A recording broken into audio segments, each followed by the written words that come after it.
Hello and welcome to Tasting with Mike and Matt. I'm Mike Veach and this is my partner in crime, Matt Kohorst. Howdy. And today we are tasting the new Wilderness Trail 8-year-old Bottled-In-Bond traditional bourbon. Mm-hmm. This is different from their 6-year-old Bottled-In-Bond they released because this is a traditional bourbon made with corn, rye, and malted barley. Whereas the 6-year-old was released as a wheated bourbon, corn, wheat, and malted barley. This is a really good bourbon. We both liked it, and Matt liked it so much that when I let him pick the whiskey of the month for the month of August, he picked Wilderness Trail 8-year-old. I did, yeah. I am not complaining about that pick, by the way. I think it's well worth it. It is. But this is Matt's choice. I just really like the Wilderness Trails. I always have. All of their stuff that they put out. Started out with the rye. Yeah, that's one of the first times that I gave you a rye whiskey and you were like, wow, this is really good. Yeah. And it still is like one of my favorite ryes, probably top 5, I would say. Probably top 2. I can only think of one that you might like better, and that's the George Washington. Oh, yeah. Definitely. Yeah, that one's so hard to get, you know. That's a special bottle, yeah. That's a special bottle. Yeah. So, this is the Wilderness Trail 8-year-old Bottled-In-Bond. Nice color. Nice color. Leaning on the dark straw to amber color. Mm-hmm. Let's nose it. And it's rich. I don't think Rosemary would care much for this one. Because I'm getting a little licorice. Yeah. Mm-hmm. I'm getting like getting a little vanilla, a little anise. Lots of oak. Lots of oak. Maybe a little leather and tobacco. Lots of barrel in this one, right? Yeah, lots of barrel. Yeah. Which I like. Yeah. I'm a fan of that. I like barrel, but I don't want it to get bitter. Right. Which I think they've done a good job. Yeah. Well, let's taste it and find out.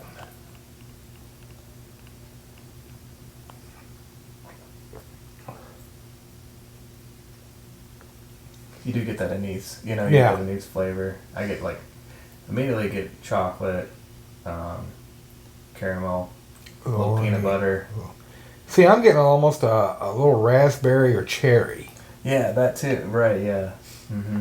A little tartness there, yeah. The raspberry. And then the finish is very long and dry. A lot of oak. A lot of that peppery spice that you get with the oak.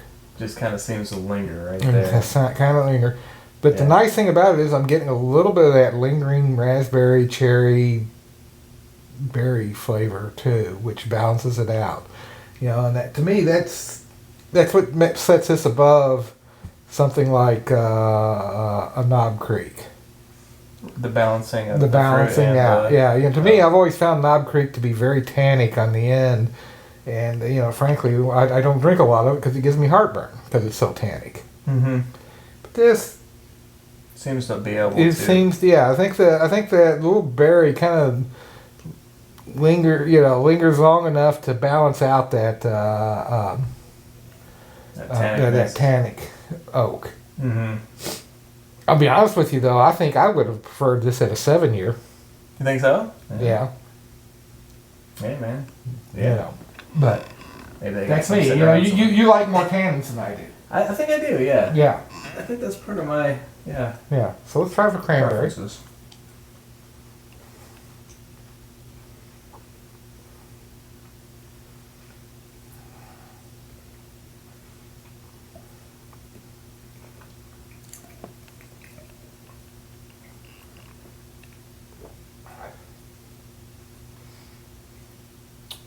Oh, it makes the berries like front and center, tart.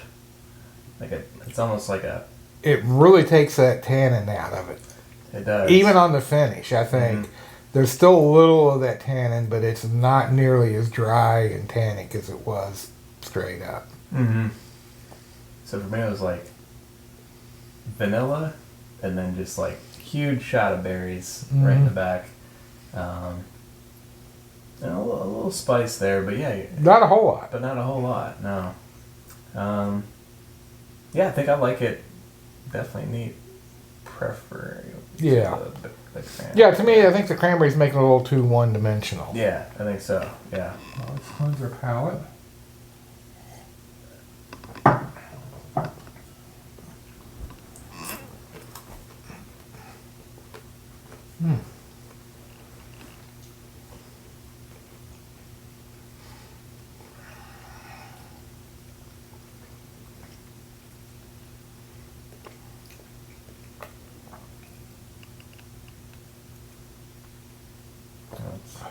That's good.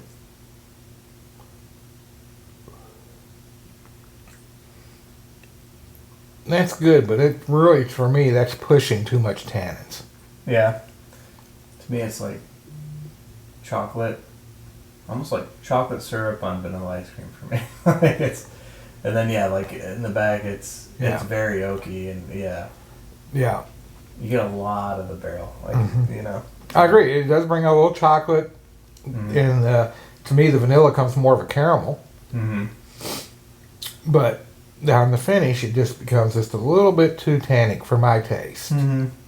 Yeah, because I still taste the oak back there. It's still just sitting there. Well, I don't mind tasting oak. It's when it starts to get a little bit of that bitter tannic oak. Gotcha. Yeah. And to me, that's what the pecan's doing for it, is make it a little more of that bitter tannic oak. Still good. Still good. Still drink it over Knob Creek. Yeah. But let's take let's see what a piece of chocolate does for it.